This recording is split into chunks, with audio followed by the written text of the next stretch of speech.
وإذ قلنا للملائكة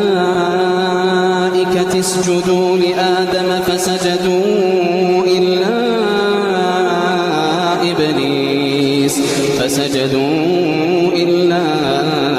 إبليس قال أأسجد لمن خلقت طينا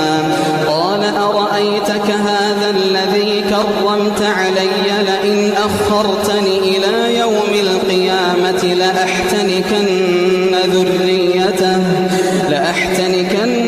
ذريته إلا قليلا قال اذهب فمن تبعك منهم فإن جهنم جزاؤكم